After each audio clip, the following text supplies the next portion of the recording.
வணக்கம். இன்றைக்கி நம்ம பார்க்க போகிற சமையல் என்னென்னு பார்த்திங்கன்னா, அருமையான ஒரு தக்காளி சாதம் தான் பார்க்க போகிறோம்.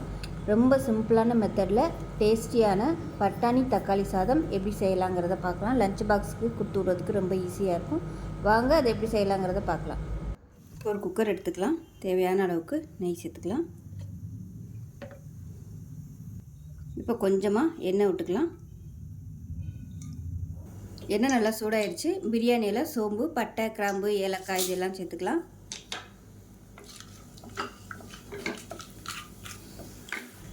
இப்போ இது நல்லா பொரிய ஆரம்பிக்கவும் மீடியம் சைஸாக ஒரு பெரிய வெங்காயம் நீளமாக நறுக்கினதை சேர்த்துக்கலாம். வெங்காயம் வதங்குறதுக்கு உப்பு சேர்த்துக்கலாம். இப்போ வெங்காயம் நல்லா வதங்கிடுச்சு. ஒரு 4 பல் பூண்டு தட்டி வச்சுருக்கேன், அதை சேர்த்துக்கலாம். இதுக்கு வந்து இஞ்சி போடணும்னு அவசியம் இல்லை. இந்த மாதிரி பூண்டு மட்டும் போட்டுக்கோங்க, நல்ல ஃப்ளேவராக இருக்கும். பூண்டு நல்லா வதங்கிடுச்சு. இப்போ காரத்துக்கு தகுந்த மாதிரி மிளகாத்தூள் சேர்த்துக்கலாம். 1 டேபிள் ஸ்பூன் மிளகாத்தூள், 1/4 டேபிள் ஸ்பூன் மஞ்சள்தூள் சேர்த்துக்கலாம்.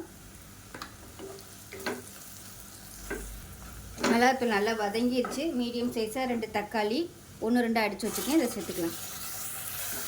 இந்த தக்காளி நல்லா வதங்கி எண்ணெய் பிரிஞ்சு வரட்டும். இப்போ இதில் 1 கைப்பிடி அளவுக்கு ஃப்ரெஷ்ஷான பட்டாணி சேர்த்துக்கலாம். இது வந்து ஆப்ஷனல் தான், இருந்தால் சேர்த்துக்கோங்க. இப்போ இதுவும் இதோடு சேர்ந்து கொஞ்சம் நல்லா குக்காகி வரட்டும். இப்போ தக்காளி நல்லா கொதிச்சு எண்ணெய் பிரிய ஆரம்பிச்சிருச்சு. இப்போ 1 டம்ளருக்கு 2 டம்ளர் அளவுக்கு தண்ணி எடுத்திருக்கேன். 1 டம்ளர் அரிசிக்கு 2 டம்ளர் தண்ணி. நான் சாதாரண வீட்டில் யூஸ் பண்ணுற அரிசி தான் எடுத்திருக்கேன்.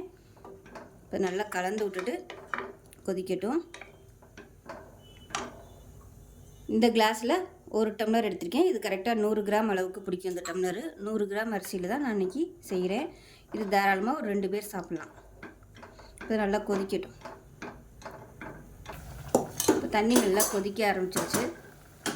அரிசி நல்லா 2-3 தடவை கழுவிட்டு ஊற வச்சு வச்சுருக்கேன். இந்த அரிசியை சேர்த்துக்கலாம்.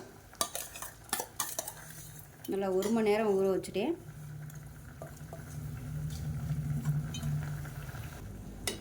இப்போ நல்லா கலந்து விட்டுறலாம். கலந்து விட்டு பொடியாக நறுக்கின கொத்தமல்லியில் சேர்த்துக்கலாம்.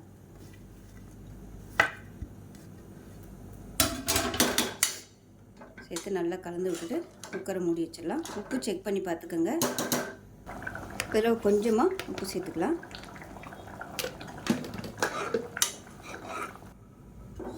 குக்கரை மூடி வச்சுட்டு நல்லா ஒரு 4 விசில் விட்டுட்டு ஸ்டீம்லாம் போனதுக்கப்புறம் பார்க்கலாம். இப்போ விசில் விட்டு ஸ்டீம்லாம் இறங்கிடுச்சு. எப்படி இருக்குன்னு பார்க்கலாம்.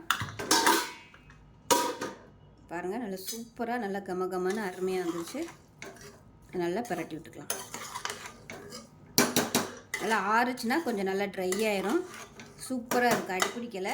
அதே சமயம் நல்லா அருமையாக வந்திருக்கு. நம்ம அப்படியே ஹாட் பாக்ஸில் கொட்டி வச்சிட்டோம்னா நல்லா சூப்பராக நல்லா உதிரியாக வந்துடும். ரொம்ப சிம்பிளான ஒரு லஞ்ச் பாக்ஸ் ரெசிபி. டக்குன்னு பண்ணிடலாம். பட்டாணி இல்லாமல் கூட நீங்கள் இதே மெத்தடில் பண்ணலாம். டேஸ்ட் நல்லா அட்டகாசமாக இருக்கும். அருமையான பட்டாணி தக்காளி சாதம் ரெடி ஆகிடுச்சு. ரொம்ப சிம்பிளான மெத்தடில். அதுக்கு சைட் டிஷ்ஷாக நான் உருளைக்கிழங்கு வறுவல் வச்சுருக்கேன். தயிர் பச்சடியோட கூட நீங்கள் வச்சு சாப்பிடலாம். அருமையாக இருக்கும். ஸோ செஞ்சு பாருங்கள். செஞ்சு பார்த்துட்டு எப்படி இருந்துச்சுங்கிறத சொல்லுங்கள். வீடியோ பிடிச்சுன்னா லைக் பண்ணுங்கள், கமெண்ட் பண்ணுங்கள், சேனலை சப்ஸ்கிரைப் பண்ணுங்கள், பக்கத்தில் பெல் பட்டனை ப்ரெஸ் பண்ணுங்கள். நன்றி.